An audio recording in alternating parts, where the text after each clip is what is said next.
We have been in this series called the Beatitudes, and I'm really just been enjoying this series a lot. The Beatitudes is a list of attributes that Jesus places at the beginning of the Sermon on the Mount, which is a series of teachings in Matthew's chapter 5, 6, and 7 that really is Jesus's one of his greatest sermons that you can go and really learn how we as followers of Jesus are meant to live in this world just by studying these 3 chapters of the Bible. You can understand the heart and the nature of God and really what makes us as followers of Jesus different from people around us. You can see it all there in those 3 chapters. And Jesus opens that message simply by listing off these attributes that if you are his follower, this is who you are becoming. As I follow Jesus, bit by bit, I am becoming more and more like him. And the way that I can tell, the measuring stick that I can use, the map I can look at to get there is this list of Beatitudes. Am I becoming these things? And if I am getting closer to my goal of being like Jesus. And so this series is really designed just to help you understand what that looks like, to give you a greater understanding of what a follower of Christ looks like. And I've really enjoyed it so far. We've talked about some really great things. And this week I'm going to skip ahead a little because next week I want Pastor Mitch to bring you the 4th Beatitude, which is it 4th or 5th? I don't know how long we've been doing this now, but anyways, 4th, thank you. The 4th Beatitude, which is, blessed are those who hunger and thirst for righteousness, for they will be satisfied. And Pastor Mitch is going to bring that next Sunday. I can't wait for you to hear that. Today, I want to do the next one because it connects to the last one that I did. Last week, we talked about meekness and how meekness is not weakness and what it means to be a meek person. And as a follower of Christ, how we respond to the world around us with meekness. And alongside meekness goes this other character trait that is just as important, and it's the second half of it, the second part of meekness, and that is mercy. Mercy. Oh, mercy. Does anybody see the Elvis movie? And so we're talking about mercy today. There's this great story where Jesus is partying. He's having dinner with all like the worst people in town. It's tax collectors and lawyers. Things haven't changed that much. And he's hanging out. And I'm so sorry if you work for the IRS. Please do not audit me if you're a lawyer. Bless you and everything you do. Anyways, Jesus is hanging out at this party with these people who he loves and he loves to be around, and the religious people are not having it. They're like, why? If this man is a rabbi, which means that he's been through all this training to become a teacher of the Holy Scriptures, and he's got followers. A rabbi does not associate with tax collectors, with these kinds of people that are sinners, that are not following our laws. Why is he doing that? And they go to him and they're like, they're like, you know what, we should go talk to him. Yeah, we should go talk. Yeah, we're going to call him out. We're going to talk. They all like hype each other up, and they go over to this place where he's having dinner, and they rap on the door, bang, bang, bang, bang. And Jesus comes out, and they're like, what are you doing in there with all these sinners and these daggum tax collectors? And Jesus says, go and learn what this means.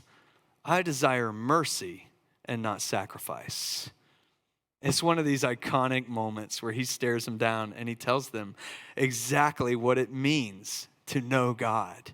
Is I desire mercy, not sacrifice, is a quote from the Old Testament that Jesus gives them. And so today we're talking about mercy, and we're going to break down what that means. I desire mercy and not sacrifice, and understand mercy better and better today. I have been a merciful person at times in my life. At other times in my life, I have not been a very merciful person. In fact, I have held a grudge now for about 26 years that I just want to come clean with today, and maybe I'll put a rest to it. I haven't decided. But anyways, I was about 10 or 11 years old, and I was watching a movie. It had just come out on VHS, and I was so excited. Got it from the Blockbuster. You know, I got to Blockbuster, and you got to get there early on Friday when the new releases come out, or all you see is the cover, right? And a whole wall of just the cover, and there's no DVDs or no VHSs back there. You got to wait and come back the next, like midweek, to hopefully rent it. Well, I got there early on a Friday on release time, and the Sixth Sense was right there waiting for me. And I got this thing and I took it home. I was probably too young to watch it if I'm really thinking about it. Would I let my kids watch this horror movie? I don't know, maybe, probably. And I take it home, and my sister, I have an older sister, and she had seen this movie in theaters. And she loved it, and I heard her and her cool friends talking about it. So I was like, I'm going to watch this. And I go home, and I'm in our living room, and I put it on, and I play it, and it's playing. And if you've never seen this movie, I'm going to spoil this for you just now. And you've had plenty of time, so there's no excuse, really. It's not like it just came out on VHS. And so I'm watching this movie, and there's a part in it where Bruce Willis is a doctor that's working with this kid who can see dead people, and at the very end, there's this big shocking twist. Well, there's a part in the beginning where Bruce Willis gets shot, and he's on the stairs, and he's bleeding. You're like, oh no, is he going to be okay? Well, then a few scenes later, you think, oh good, he's okay. He's working with this weird kid. My older sister walked into the room at the scene where he's on the stairs bleeding and says, this is where he dies and he's dead for the rest of the movie. He's a ghost. So for the next 25 years, I have seen every movie on opening night and texted her the ending.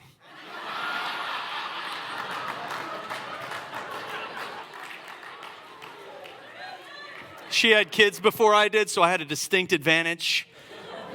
She's a big Star Wars fan. I can't wait to tell her, exactly who Rey's father is. I'm all about it. I'm all about it. And as I'm saying this, I'm thinking maybe I should release this grudge as I talk about mercy today, but no, I'm not going to. So I want you to know that your pastor's not perfect.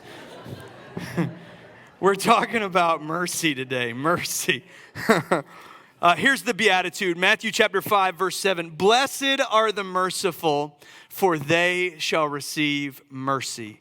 It's the only Beatitude that is written like this. Blessed are the merciful, for they shall receive mercy. It's like a condition is set. Blessed are the merciful, for they shall receive mercy. See, the practice and the character trait of mercy is extremely important to Jesus. Even in the whole story of the Bible, this character trait is one that is a repeated theme from Genesis to Revelation. This idea of mercy, and specifically the merciful receiving mercy, is a common theme over and over again in the Bible. In Matthew chapter 18, Jesus tells a parable which perfectly helps us understand how God views this beatitude. In fact, most of the Beatitudes Jesus preaches on in a bigger theme, and this is one that I really want to share with you in its entirety because I just can't imagine a clearer way for us to understand how God views whether or not we as His people should be merciful. Matthew chapter 18, beginning in verse 21, says, Then Peter came to Jesus and asked, Lord, now there was a law back then that said you could forgive somebody a finite number of times. 7 times is completion. And at the end of that, you don't have to forgive people anymore. You can spoil movies for the rest of their life after that point. So Peter he's trying to emphasize this with Jesus and make sure that he's still good there, because Peter had kind of a hot temper. So there was probably a list of people he was trying not to forgive. And he came up to Jesus and said, Lord, how many times shall I forgive my brother or sister who sins against me? 7 times? Like the Pharisees teach us? And then in verse 22, Jesus answered, I tell you not 7 times, but 77 times. That was an idiom. He didn't mean count to 77. He meant a lot more than what you think. Therefore, the kingdom of heaven is like a king who wanted to settle accounts with his servants. And as he began the settlement, a man who owed him 10,000 bags of gold was brought to him. Since he was not able to pay, the master ordered that he and his wife and his children and all that he had be sold to repay that debt. And as this servant fell on his knees, the servant fell on his knees before him. Be patient with me, he begged, and I will pay back everything. And the servant's master took pity on him, and he canceled the debt, and he let him go. But when that servant went out, he found one of his fellow servants who owed him 100 silver coins. What do you think the disparity between 10,000 bags of gold and 100 silver coins is? It's vast. He grabbed him, and he began to choke him. Pay me back what you owe me, he demanded. And his fellow servant fell to his knees and begged him, be patient with me, and I will pay it back. But he refused. Instead, he went off and had the man thrown into prison until he could pay back the debt. When the other servants saw what had happened, they were outraged and went and told their master everything that had happened. And then the master called the servant in. You wicked servant, he said, I canceled all of your debt because you begged me to. Shouldn't you have mercy on your fellow servant the same way I had it on you, just as I had it on you? And in anger, his master handed him over to the jailers to be tortured until he should pay back everything he owed. This is how my heavenly Father will treat each of you unless you forgive your brother or your sister from your hearts. Blessed are the merciful, for they shall receive mercy. It's a condition. And this is a powerful parable. One, because a lot of the parables that Jesus told required a lot of explanation and exposition. His disciples would go to him right afterwards and say, hey, Jesus, what the heck did you just say? And then the Bible would show us where he explains to them what it means. And so you and I can understand it better. But in this one, there's no real explanation needed. We get the story. We can see the visual. We know what he's trying to help us understand here. Now, your salvation that comes from Jesus is through grace. It's not conditional. But he has repeatedly said in his time of ministry about what it means to be his follower. He has said, you have got to follow me. You got to do what I do. You got to be willing to make sacrifices, to leave things that matter to you behind on the road so that you can become more like me.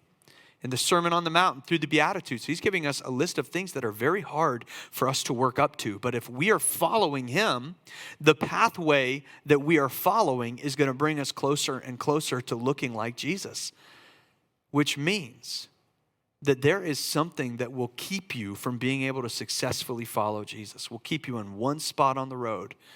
There are several stories where Jesus has people come to him and ask to follow him. And one guy's a guy with a lot of money, and he says, go and sell everything you have, and then you can follow me. And the man stays right there on the road because he's not willing to do it. Jesus keeps going. He stays put. Another man says, let me go take care of my family for a while, and then I'll come follow you. And Jesus says, you've got to let your family take care of themselves. If you want to follow me, come follow me. And the man stays right there on the road while Jesus moves on. He calls us to hard things, things that we have to deal with as we follow him. And forgiveness and mercy are a major aspect of those things. If you refuse to develop mercy in your heart, and to forgive the people that don't even deserve forgiveness, if you refuse to do that, you're going to stay right there on the road as Jesus moves on. And so, we're talking about becoming a people of mercy. And in order to become a people of mercy, we're going to have to understand the mercy that we've been given. Because when we think that we have earned the mercy of God, we will make other people earn our mercy.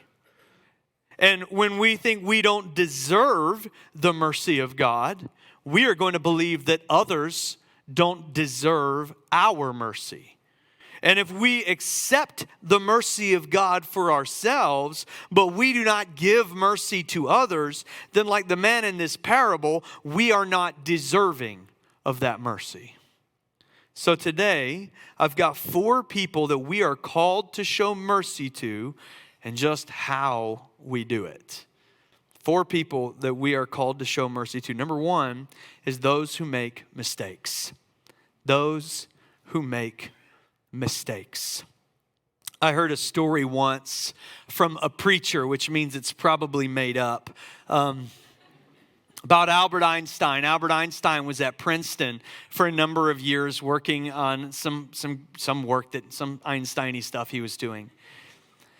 And they had him come in and do a lecture for the new incoming physics majors. And he came in and did this lecture for them. He opened it up by going to the chalkboard, and he wrote on the chalkboard the 9 times table. 9 times 1 equals 9. 9 times 2 equals 18. 9 times 3 equals something. And he goes down and through this list, and they're all perfect. You know, he's Einstein. And he gets down to 9 times 10, and he writes 91. 9 times 10 equals 91. And everybody laughs because Einstein made a mistake. It's hilarious. You know, this guy, what does he know about math, right? We're better than him. It's what everybody's thinking, and they're laughing. And Einstein turns around and he says, I got the problem right 9 times, and nobody celebrated or applauded me. But I made this one mistake, and every single one of you pointed out. And this is what it's like to be a career mathematician. And I would suggest that this is what it's like just to be a human person living in the year 2022. That no matter how many good things we do, it is the mistakes that we make that people notice. And as a people, we've gotten worse and worse at understanding what a mistake is, understanding what defines it, understanding who the person behind the mistake is. Instead of seeking to understand those questions, we only focus in on this one problem, the mistake itself. And what the mistake is becomes who the person is. And we can't separate the two. We live in a time when all it takes is one mistake to overshadow a multitude of success. We're so quick to write people off. And I'm not even talking about celebrities and leaders and all that kind of stuff. It's not as important as the way that we treat one another. I think the way that we treat our celebrities and leaders can often be an indicator of how we treat one another. But it's not as important to me how high of a pedestal you place Taylor Swift on. What matters to me is how you treat your family, how you treat your neighbors, how you treat your coworkers, how you treat the people that you encounter every single day. And we're quick to find mistakes in the people around us as well. When people around us make mistakes, do we respond with anger? Or do we respond with laughter? Do we respond with judgment? Or do we respond with mercy? Later on in the Sermon on the Mount, Jesus says this, do not judge, or you too will be judged. For in the same way you judge others, you will be judged. And with the measure that you use, it will be measured back to you. This is very scary.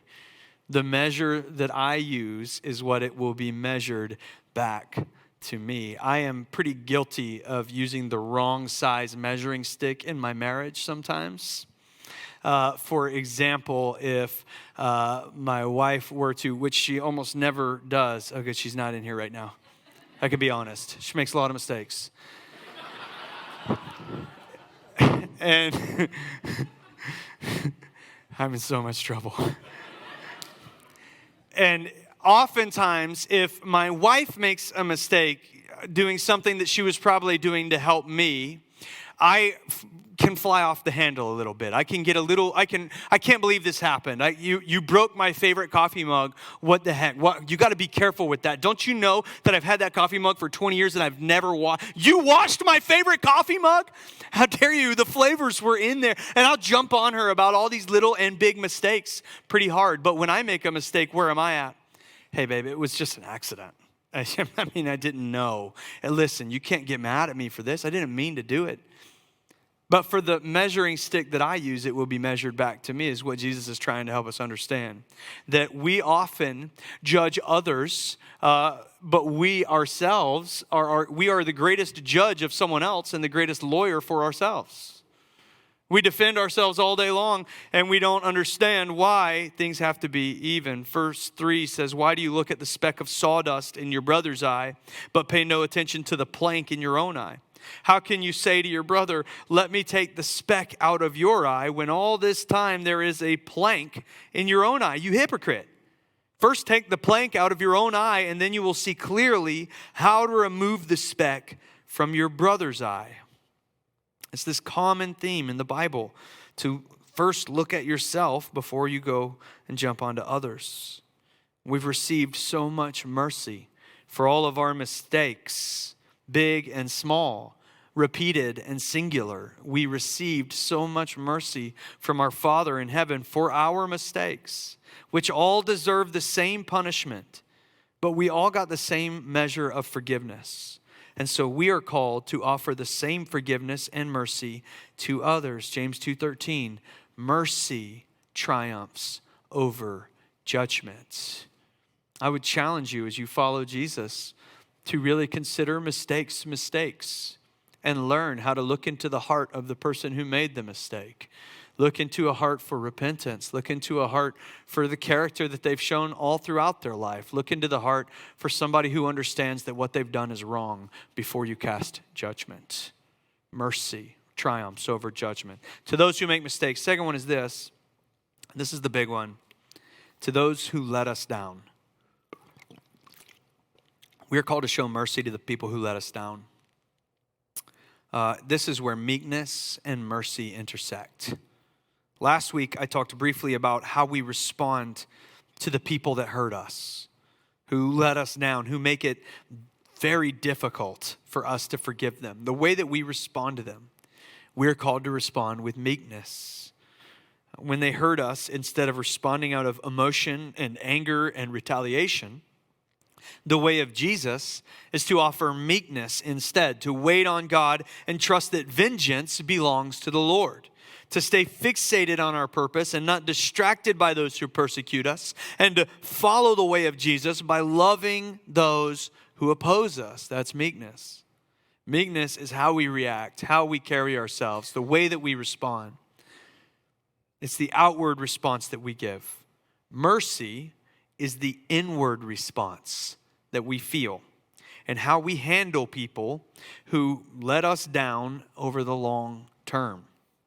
Mercy is what follows meekness or goes alongside of it hand in hand. Mercy is what leads us to forgive even when we really don't want to. Mercy is what leads us to forgive even when we feel like it's impossible to forgive.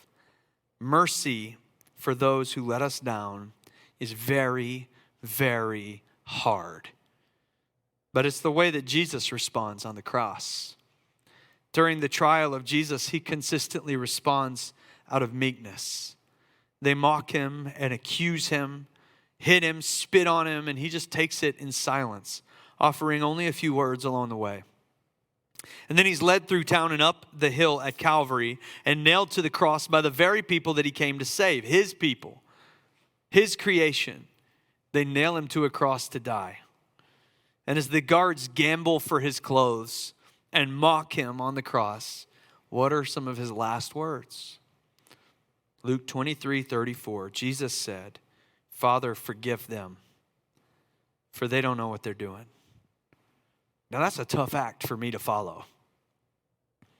We want to respond differently than that when we are let down, when we are betrayed, when we are abused, when others hurt us, when the people that we love hurt us. Nobody has a greater capacity to let you down, hurt you, betray you, break you than the people that you love, the people that you give access to, the people that you allow into your heart, the people in our families, in our relationships, in our church. And so we hold on to our anger. Maybe we practiced meekness in how we responded. We never lashed out. We never tried to take revenge. But hate is thriving inside of our hearts. Bitterness is driving our decisions, and bitterness is what comes to us in quiet moments. I believe bitterness is one of the devil's greatest lies. We believe that our bitterness somehow punishes the person that we hate, the one who hurt us, that if we were to release it, it's like we're letting them off the hook. But your bitterness doesn't hurt anybody except for you. Keeping bitterness in your heart's like drinking poison and hoping the other person dies. It's a cage we lock ourselves in and we sit there trapped all the while we hold the key. And the key is forgiveness and mercy. Now, I know from far too many experiences that forgiveness is never easy, especially when it's somebody close to you who's let you down. I've been hurt. I've been betrayed. I've been lied to. I know every emotion, all the feelings. So I'll just tell you my path to forgiveness. I'll tell you that it's not quick, that it takes time, that I have spent years forgiving people before. And if you have real hurts in your heart, you likely will as well. But here's my path. And the first thing is very simple, and it's prayer. Prayer. Honest prayer. Every day. For a long time. The Psalms are incredible as a resource for us because it's one man, an artist and a poet and a songwriter's spiritual journey. There's other writers in the Psalms as well, but most of them are written by David. And really, it is an opportunity for us to look into his journal and see what his relationship with God was like, which is valuable for us to do since we're told that he had a very special relationship with God. And so as we look through his prayers, we find Psalm 109. Psalm 109 comes from a place of absolute bitterness. It's a prayer that David prays. And this is how my forgiveness prayers usually start out looking like. I hit a button and I lost my place. Found it. In return for my friendship, they accuse me. But I am a man of prayer. They repay me evil for good and hatred for my friendship. Appoint someone evil to oppose my enemy. This is him praying. God, let an accuser stand at his right hand. When he is tried, let him be found guilty, and may his prayers condemn him. May his days be few, and may another take his place of leadership. May his children be fatherless, and may his wife be a widow. May his children be wandering beggars, and may they be driven from their ruined homes. May a creditor seize all that he has. May strangers plunder the fruits of his labor. May nobody extend kindness to him or even take pity on his fatherless children. May his descendants be cut off and their names blotted out from the next generation. May the iniquity of his fathers be remembered before the Lord. May the sin of his mother never be blotted out. Whew. But you, sovereign Lord, help me for your name's sake. Out of the goodness of your love, deliver me. For I am poor and needy, and my heart, and this is the most honest thing here, and my heart is wounded within me. Have you ever prayed a prayer like that? I want you to know that just because it's in the Bible doesn't mean that was God's will for David's enemy. That was David's honest reaction to serious, intimate betrayal. And it's okay for it to be yours as well. You have to start the process of forgiveness in prayer, and that's what I've done. I've had some friendships go sideways and had things surprise me. And dealt with stuff that I never thought that I would be. I've been in the room that I never thought I would be in, having the conversation I never thought I would have. And the moments like that, when they rip your heart open and pour salt in it, they take a long time to come back from. And I remember I was in the process of prayer over one that really took me a long time to let go of. And I was praying, and in the beginning, every day, my prayers were not too dissimilar from Psalm 109. God, I want to pray for this person. Lord, I want to pray for this guy. I want to pray for him. And Lord, I want to pray that a bee stings him in his armpit. God, I want to pray, Lord, I pray for a rash that nobody can figure out, Lord. I pray for hemorrhoids, God. Hemorrhoids for his whole family, Lord. I pray for, and I just pray these things in Jesus' name, amen. You know, and I prayed for him every single day for a year. And a lot of the prayers sounded a lot like that. And over time, over the course of a year of every single day, I'm praying for this guy. Something began to change in me. Because I just noticed one day that I was praying an honest prayer of love for his family. God, I pray that you would help him to love his family better than he ever has. I pray for a blessing on his house. Lord, that you would bring favor that is undeserved upon him in the same way that you've brought favor that is undeserved upon me. Pray it over him today. I still get chills when I say that stuff out loud because it was really hard fought to get there. And if you want to forgive somebody, this is where you begin. Prayer is not just a ritual, it is powerful. It is life-changing. It is an opportunity to come into the presence of God and be heard by him. And so bring your prayers for the person that you can't forgive every single day. And over time, God will soften your heart for that person. Second thing that really helps me is counseling. Counseling. I just believe in it. If you come here to our church for any period of time, you'll hear me talk about it because it's an important part of my story. And I would just not ever not give you something that has significantly helped me. I have been through years of counseling for a number of different things and needed it every step of the way. You need a counselor who is qualified and trained, and I think it's very useful to have a Christian counselor. You need someone whose worldview is going to align with the scriptures, but who also knows how to help you process the hurts that you've received. There are things that are creating bitterness inside of you that you don't even know how to put away, and a counselor is going to help you in that process. My counselor tells me that when I experience trauma, I put it all away in a box as quickly as I can, and it's a huge mess. So it spills over everywhere. So the only way to clean it up is to take it out, unbox it, clean it up a little, and put it away again. And every time I take it out, I put it away a little bit neater than I did before. That's what counseling does for me. And the last thing is you need new joy. Sometimes the way that we hold on to bitterness is to refuse to allow ourselves to experience new joy. We don't allow ourselves to really enjoy those relationships that we have, the good things in our lives, the friends that we have, the opportunities that we have. And so little by little, start allowing yourself to enjoy life again. And it will help you to let go of the hurts of your past. You don't forgive people and show them mercy because they deserve it. It is not for them. Telling them that they are forgiven is not even that important. They may not even care. They may not receive it. It doesn't matter.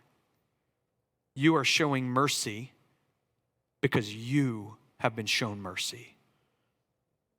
Colossians 3:12-13 says, therefore, as God's chosen people, holy and dearly loved, clothe yourselves in compassion and kindness and humility and gentleness and patience, and bear with each other and forgive one another if any of you has a grievance against someone, and forgive as the Lord forgave you. I know the depth of mercy that I have received.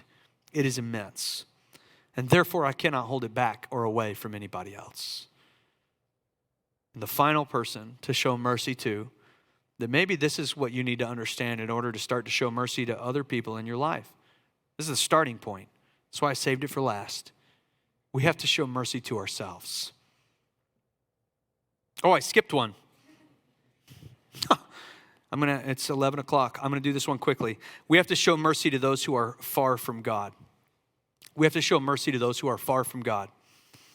That means that the standard that you have, Christian, for people who do not know Jesus, you cannot hold them to a Christian standard.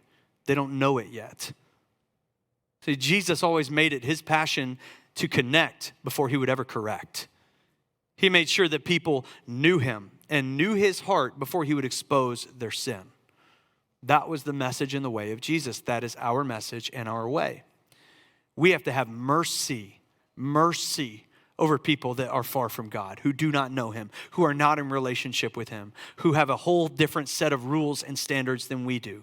I believe there is one absolute truth, that there is one way that is right. There is only one way into heaven. All of those things are core to who I am. But my goal to people who do not believe those things is not to show them judgment and all the ways they are wrong, but rather to expose them to the kindness of God. Romans 2:4 says the kindness of the Lord is what leads us to repentance. In that dinner that Jesus was having with all those sinners and tax collectors, he said to them, when the Pharisees showed up, I learned what this means. I desire mercy and not sacrifice. We have got to learn how to love people first. They deserve mercy first because we were shown mercy first. Your Facebook comments and wars about the sin overtaking this country are never going to win anybody over to Christ. Go and spend time with those people. and win them over with your mercy and your grace and your testimony and your kindness. That's how it's done. Okay, now, the last person that we show mercy to is ourselves. And here's the hook. All of this is depending on you understanding that you have received mercy. That's what compels us to give it the way God gives mercy. When we know the way He's given mercy to us. And maybe that's why you struggle with mercy. You've never accepted it. You've never received it. You haven't forgiven yourself. The person that you hate the most is you. The psalmist understood this one also. Psalm 38:4, I am drowning. I am drowning in the flood of my sins. They are a burden too heavy for me to bear. I know that one because I've prayed that one a lot.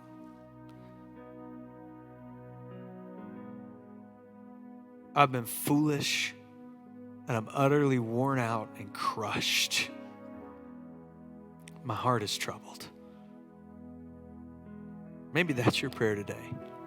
Maybe you just feel unworthy of love, unworthy of mercy, unworthy of someone's sacrifice.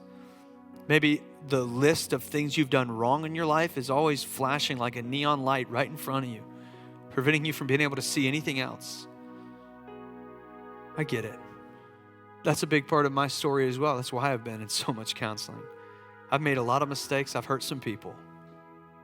I didn't think I deserved any of this. But God did. 1 Timothy 1, verse 13. Paul is writing this, and Paul spent half of his life hunting down Christians so that they could be arrested or killed. And he became one of the greatest ministers of the gospel of all time. He wrote 2/3 of the New Testament. He shared his story all over the world. He brought the gospel of Jesus into countries that didn't have it yet. He did so much because he allowed God to give him mercy. 1 Timothy 1, even though I was once a blasphemer and a persecutor and a violent man, I was shown mercy because I acted in ignorance and unbelief. And the grace of our Lord was poured out on me abundantly, along with the faith and love that are in Christ Jesus. So here's a trustworthy saying that deserves full acceptance. Christ Jesus came into this world to save sinners, of whom I am the worst. His mercy is for you. No matter what you've done, no matter how unqualified you think you are, it does not matter. You cannot remove yourself from the mercy of God. There is nothing that you can do. There's nothing anyone has ever done or will ever do that would disqualify them from the mercy and the love of God. Stop disqualifying yourself. Stop telling yourself you're not good enough. Stop telling yourself that you don't deserve it. Neither do I. None of us do. But here's a trustworthy saying that deserves your full acceptance. Christ Jesus came into this world to save sinners, even if you are the worst. He came for you so that you may know him. One more to leave you with. I'm convinced, this is Paul again, that nothing could ever separate us from God's love. Neither death nor life, angels or demons, neither our fears for today or our worries about tomorrow. Not even the powers of hell could separate us from God's love. And so if you're in here today and you don't know God because maybe you didn't think you deserved it, I want you to know that the very first step in the process is to know him and to be known by him. He sent his son Jesus here to receive all of the suffering and shame and pain of the cross so that you could be completely forgiven and made whiter than snow. Your punishment was lived out in Jesus. You're free. you are forgiven. Mercy covers you today. And all he asks is that you go forward and show others mercy. It's a small price. If you'd like to enter into that relationship today and receive that mercy, every head bowed, every eye closed, would you say this prayer with me? Heavenly Father, thank you so much for doing the work to forgive me, even me. Forgive me for my mistakes. Forgive me for my sins. Forgive me for all the things that I've done that I'm ashamed of. I believe in you. And I just ask today, God, that you would change me, and that, Lord, I give everything that I am to you. I am yours from this moment on. In Jesus' name, amen.